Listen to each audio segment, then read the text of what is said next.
Assalamualaikum warahmatullahi wabarakatuh. Kembali lagi dengan kami kelompok 4. Kali ini kami akan membahas tentang materi balance scorecard atau kartu skor berimbang. Di sini saya akan menjelaskan tentang pengertian balance scorecard. Balance scorecard adalah suatu metode untuk pengukuran penilaian kinerja suatu perusahaan dengan mengukur dari 4 segi perspektif, yaitu yang pertama ada perspektif keuangan, kedua ada perspektif pelanggan, yang ketiga ada perspektif proses bisnis internal, dan yang keempat ada perspektif pembelajaran dan pertumbuhan.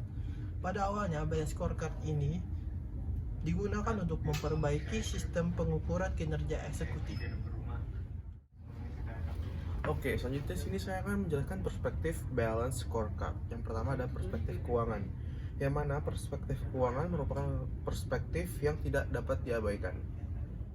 Lalu ada perspektif pelanggan. Dalam perspektif pelanggan ini, balance scorecard, perusahaan perlu terlebih dulu menentukan segmen pasar dan pelanggan yang akan menjadi target. Lalu yang ketiga ada perspektif proses bisnis internal.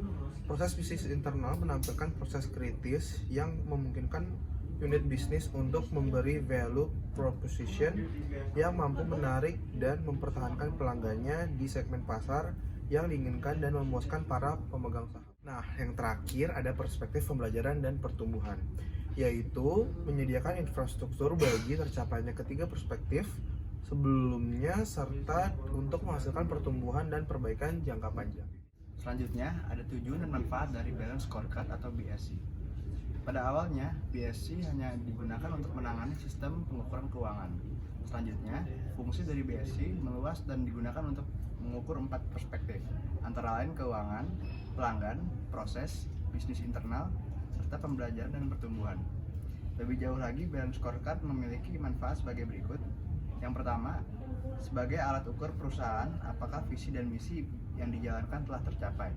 Yang kedua, sebagai alat ukur keunggulan kompetitif yang dimiliki perusahaan. Ketiga, sebagai tujuan strategis untuk menjalankan bisnis. Keempat, sebagai alat analisis efektif untuk strategi yang telah digunakan. Kelima, sebagai memberikan pandangan terhadap perusahaan terkait SWOT yang dimiliki. Keenam, sebagai alat key performance indicator perusahaan. Dan yang ketujuh, sebagai feedback terhadap shareholder perusahaan. Baik, selanjutnya saya akan memberikan contoh soal mengenai BSC. Diasumsikan bahwa Master Corps memproduksi radio tape dengan membeli komponen dari pemasok untuk digunakan dalam proses perakitan radio tape. Masing-masing radio tape memerlukan 5 unit komponen NTOS33 yang memiliki standar biaya Rp15.000 per unit. Selama bulan Juli, Master Corps menggunakan komponen NTOS33 sebagai berikut. Unit pembelian yaitu 340 juta dengan kuantitas 20.000 unit. Bahan baku digunakan dalam produksi yaitu 22.000 dan radio yang diproduksi yaitu 4.000. Selama bulan Juli, Master Corps mengalami varian harga beli bahan baku atau purchase price variance dan efisiensi bahan baku atau material advance variance sebesar. Jawabannya yaitu untuk harga beli bahan baku aktual yaitu 340 juta dibagi 20.000 unit menjadi Rp17.000 per unit. Maka purchase price variance yaitu 17.000 dikurang Rp15.000 dikali dengan 20.000 unit. Sehingga didapatnya itu Rp40 juta atau unfavorable. Untuk menjawab material efficiency variance digunakan penggunaan bahan baku aktual yaitu 22.000 unit.